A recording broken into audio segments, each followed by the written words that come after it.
Hidden Treasures of the Himalayas. In this session, the next session, the Great Himalayan National Park in Himachal and some rare Himalayan plants come together. I would like to invite the panelists to come onto the stage, please. Sanjeev Pandey, Vinay Tandon, Bikram Grewal, Dr. Naresh Swamy, and Dr. Ranjit Singh Ji.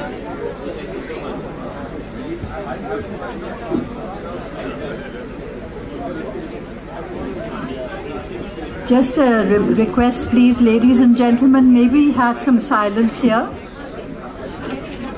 This is a request for some silence here so that the panelists can start talking. Can people please settle down at the back?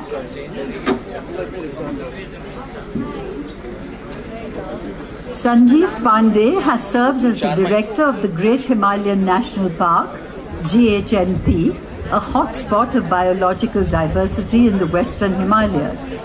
His efforts with friends of GHNP have resulted in the area being marked as a World Heritage Site.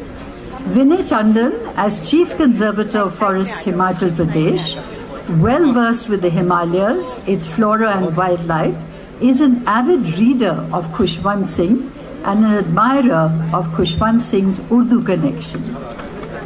Dr. Naresh Swamy was ordained as a temple priest at a very young age and has 2 doctoral degrees, the first one on butterflies and the second on plants and trees mentioned in the Vedas and Puranas, and he is currently working on orchids in the Himalayas.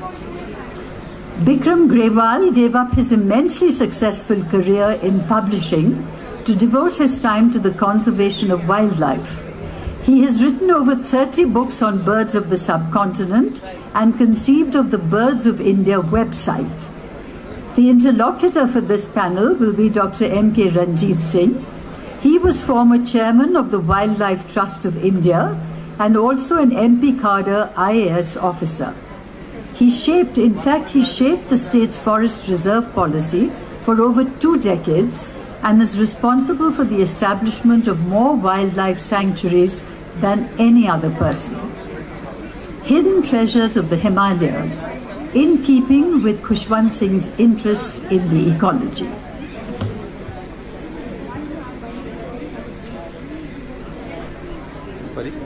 देखो नीचे पड़ा है, वो ले लो, लगा लो, उसके नीचे पड़ा हो, ब्राउशर से वो लगा लो, ऐसे हाथ से थक जाओ यार, वो देखो उसके नीचे ब्राउशर पड़ा है, कागज पड़ा है ना, वो लगा लो, वो आराम से हो भी जाएगा।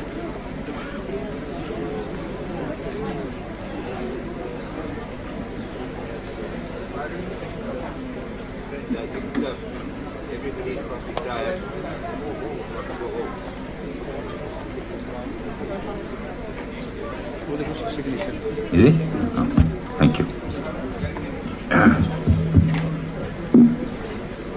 As a matter of fact, the first article that I ever wrote and published was at the behest of Mr. Khushwant Singh when he was the editor of the Illustrated Weekly of India, and I wrote an article way back in '71 called The Children of the Ganga, which is wildlife. But it's not about me and Mr. Khushwant Singh that we are going to talk about, but about a subject which is probably the most relevant that has come up so far. We are in the Himalayas and we should talk about the Himalayas.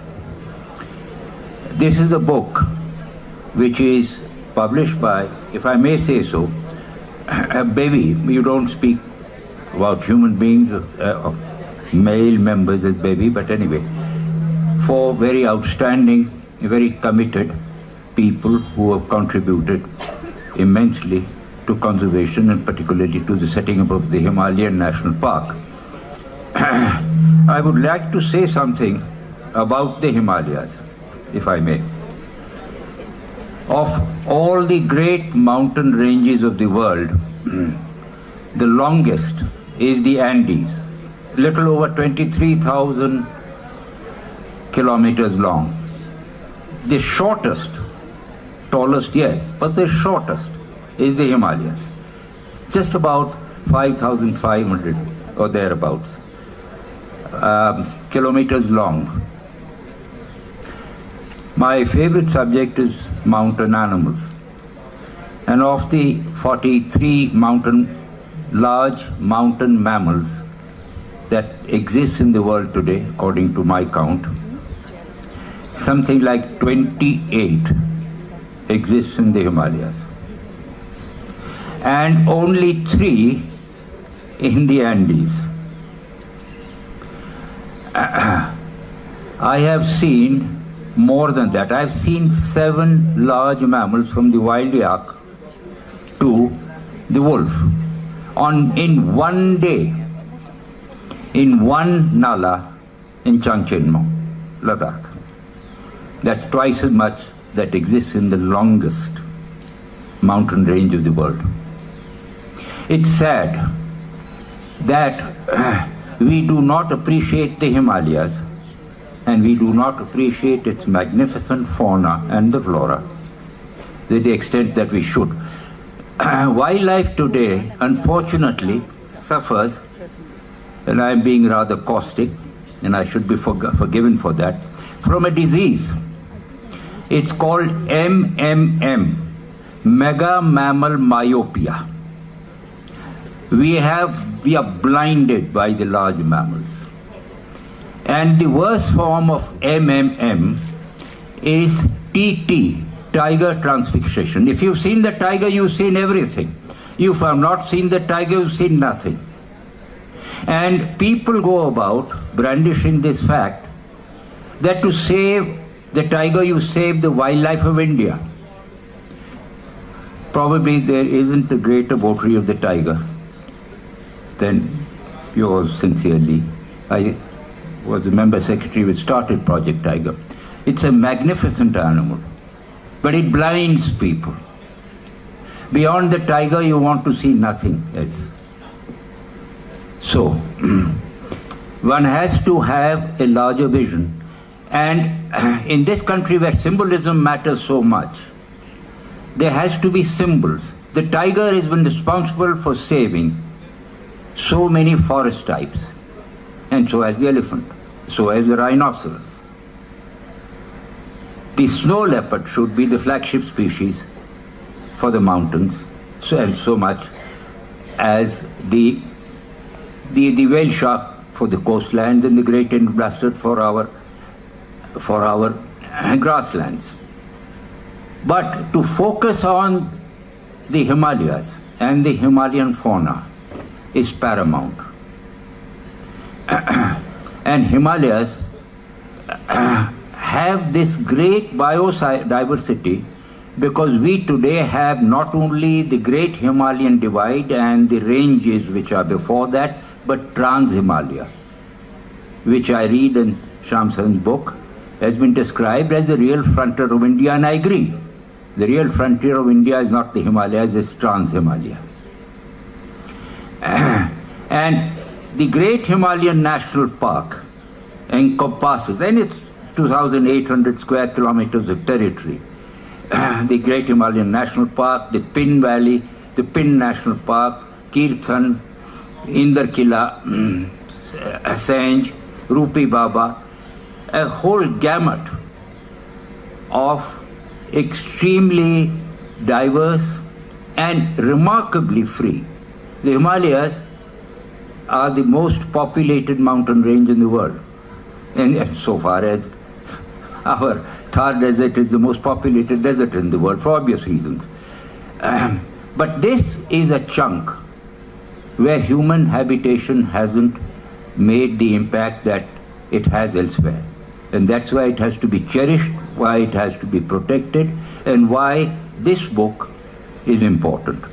I leave it at that, and I would request all the four to speak turn by turn, but especially the main author, my friend Sanjeeva. And at the end, I would like very much some feedback and some questions. Otherwise, it just becomes rather a boring monologue. Thank you. Yeah, ladies and gentlemen, as Dr. Ranjit Singh just said, Himachal is the home of some of the finest national parks in this country, but mostly unsung. The park that we're going to talk about, the Great Himalayan National Park, has less than 1,000 visitors a year. Whether it's a good thing or a bad thing, I do not know. Other parks have 1,000 visitors a day, or more. And I think it's a good thing. But it's so beautiful. You are the keepers of some of the most pristine forests in this country. But like I said, it's largely unknown and unsung. So it's very important that today, Sanjeeva, my friend Sanjeeva Pandey, who has done so much to protect the park, has written a book about it, which the first copy I'm very privileged to have in my hand. And it will soon be available in the market. And may I request M.K. Ranjit Singh ji to please open the first copy. And like I said, it will be in the market very, very soon. Sanjeeva, congratulations.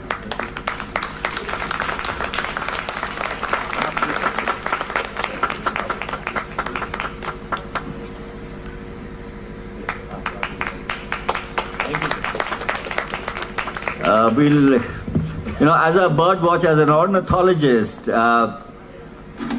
Himachal has some of the finest bird life in India. But the thunder has been really stolen by adjacent Uttaranchal, which has a thriving business in bird watching. This has created jobs. Villagers have opened homestays. There are guides.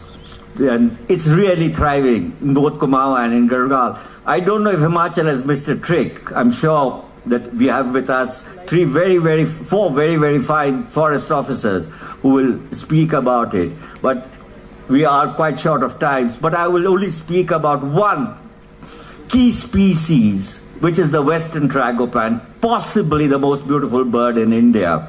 Is the size of a jungli murgi, but spectacularly colored. And the Great Himalayan National Park is the best place to see it.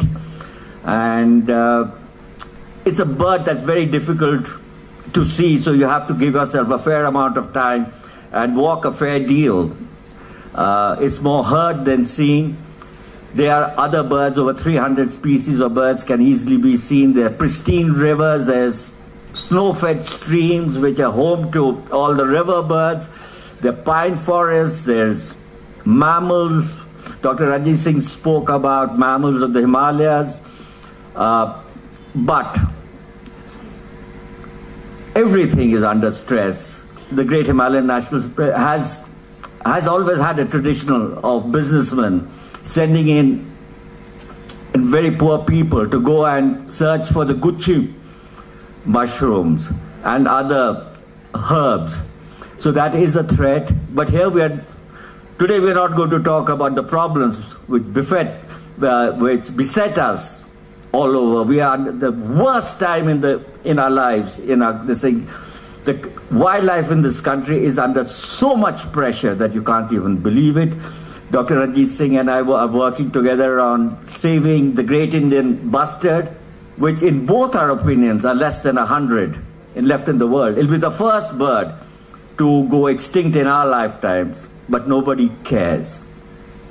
Nobody is cares nothing, neither the government nor the people. But we'll talk about the Great Himalayan National Park. Sanjeeva, would you come up and tell us about your experience? You were both the director and you've done so much for the park. Thank you, Bikram, and thank you, sir.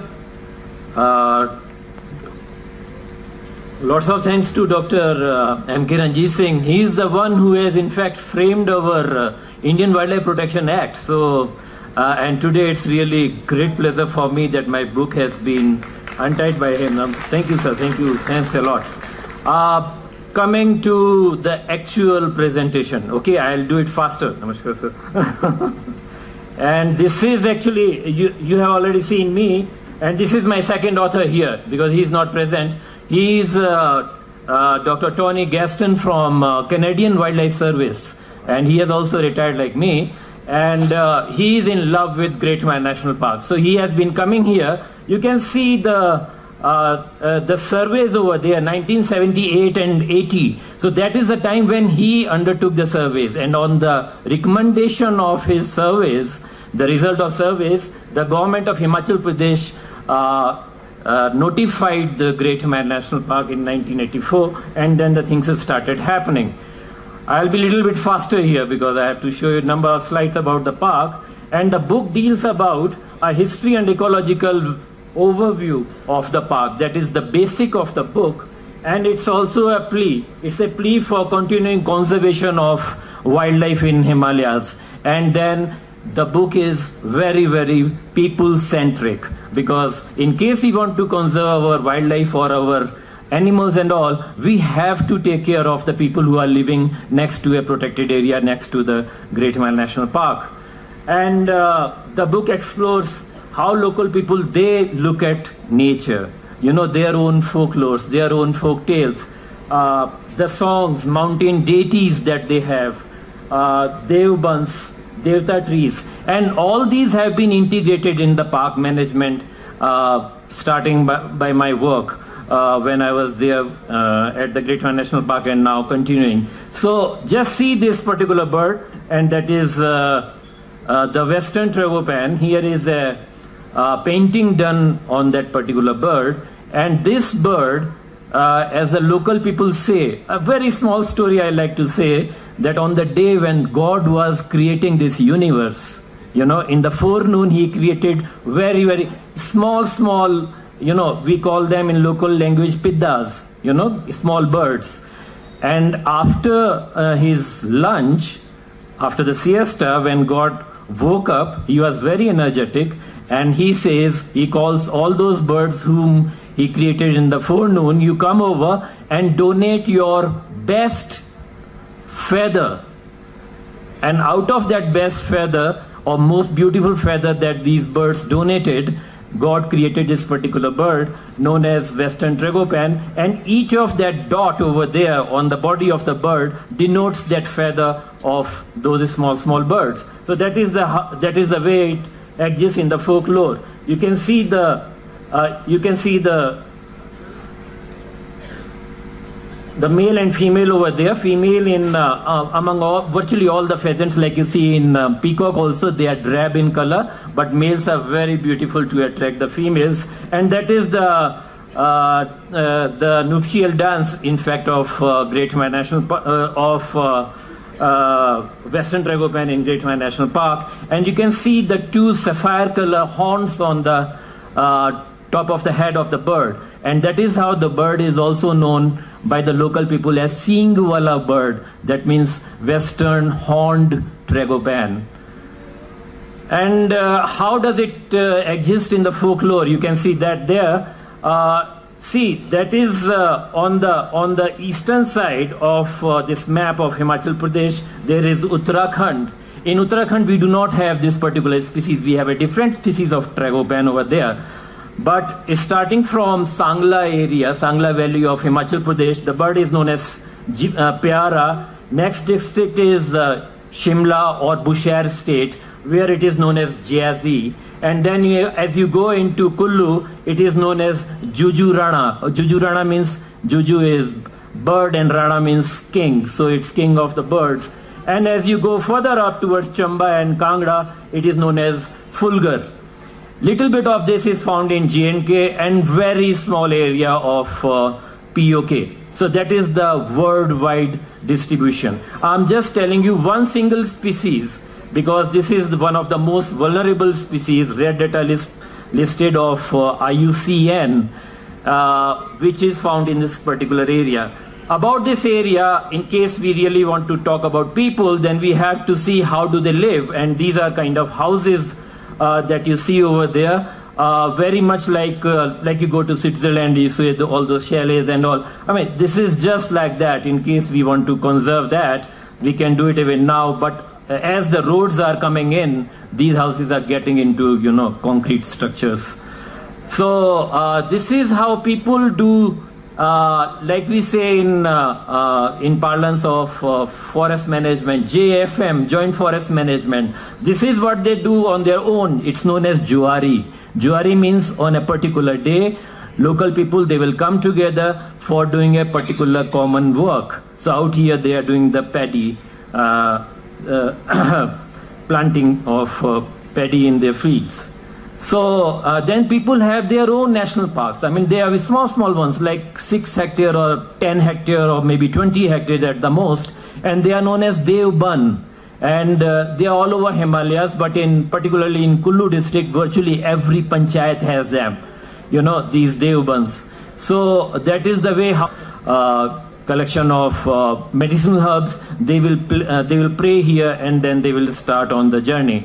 Then this is how the shamans, they work, and now we keep on approaching them, and then they tell local people not to kill wildlife, not to hunt, not to poach. So that sort of a thing happening there, and they are the real help in conservation of wildlife. The second picture is of a temple which shows that Shaivism and Buddhism, they are coming together, and Buddhism, they really tell people not to kill. So that is yet another important thing in conservation in the park. Out here, this is like, I was told that this is Nari Shakti thing, the theme of this particular Lit Fest. So out here there is a little bit different.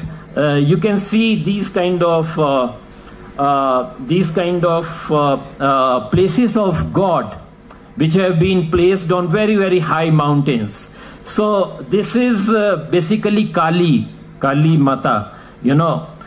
So one villager has explained to me that what do, that they will place Kali Mata, that means female, you know, at a lower height.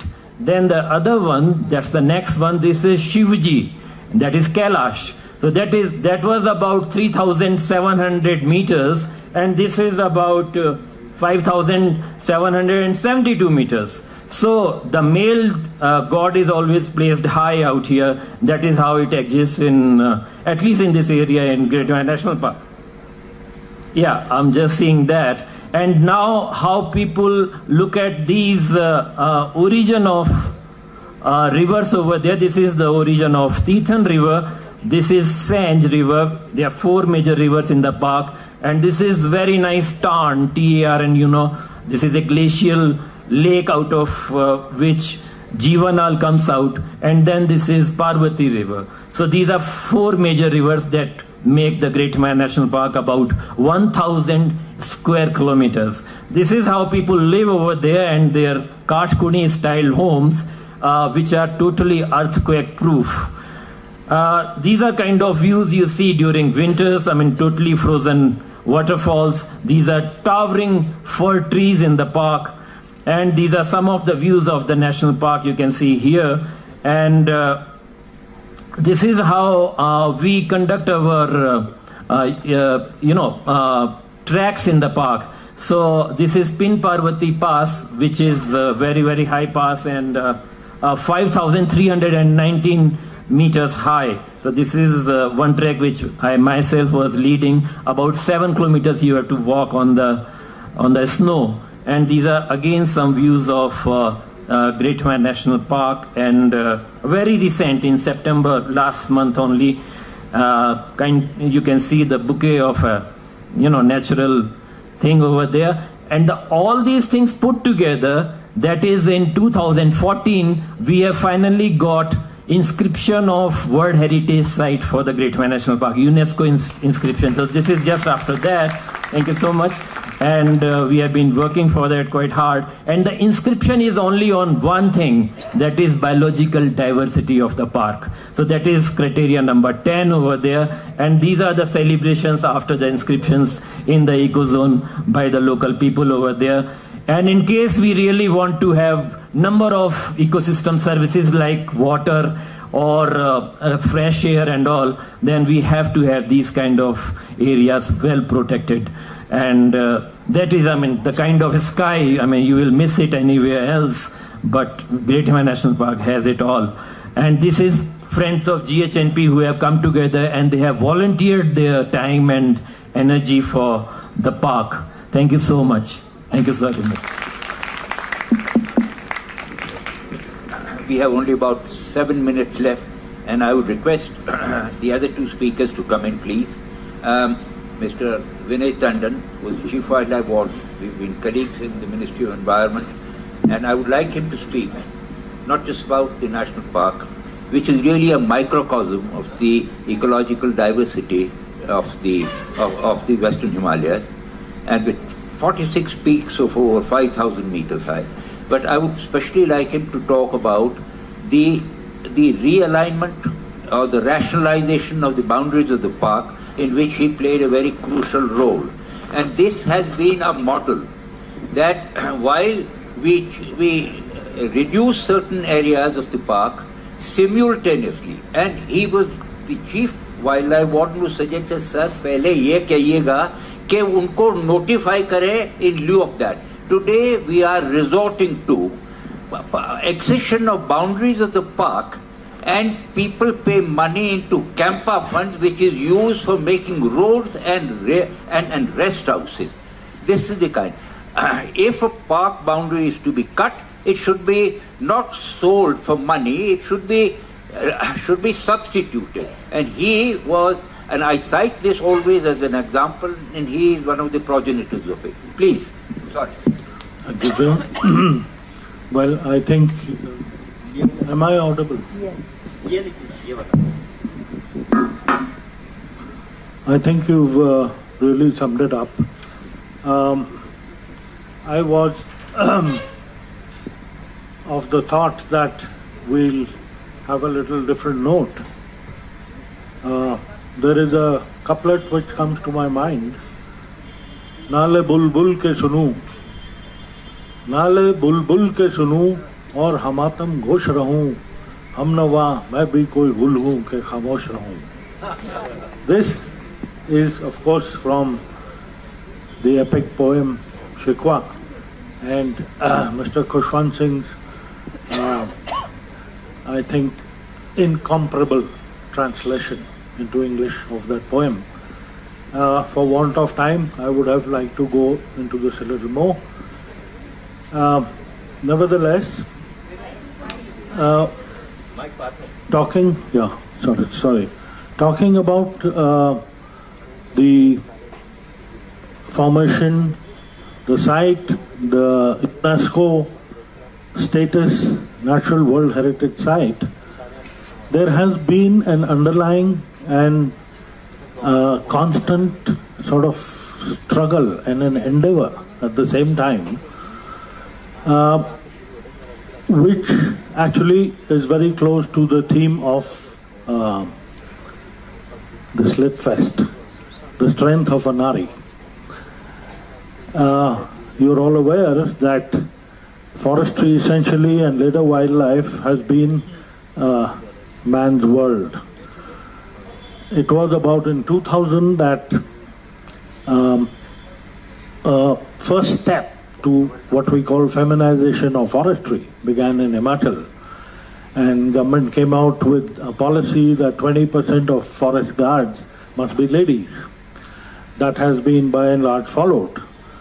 However, the regulations can only go that far.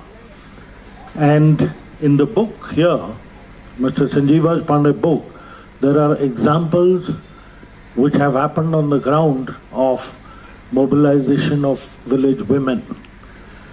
And we know now through various studies, researches and so on, that women, village women who are actually the main users of natural products are crucial to sustaining not just biodiversity but even ecosystems. There are examples of, for instance, across the villages of the ecozone, forming groups, forming women's groups, and I am sure that this needs to be sort of carried on, pushed towards having a more sustainable and finally a sustainable Great Himalayan National Park. Thank you. Very quickly, I would request Dr. Swami to speak. There's very little time left, particularly on the flowers. There are over 800 species of flowering plants in the Himalayan National Park, and probably you may like to speak on the bugyals and on the thatches. Okay. Your way. Greetings to all. I am a botanist working in the eastern Himalaya, much further from his territory. So I wish to talk to him about because of the time limitation also, I wish to talk about the making of the book, Panditji. I work in a place where there are no human population, in a very remote place. But I understood that in the Himalayan Greater Park there are few villages, is it? Yeah, how they respond to the work?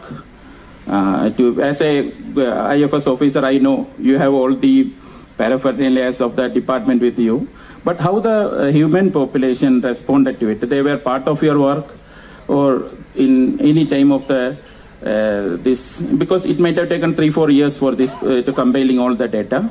They were part of it. Okay. Okay. And what about the species? You know, like he is working on birds. I am working on. Okay.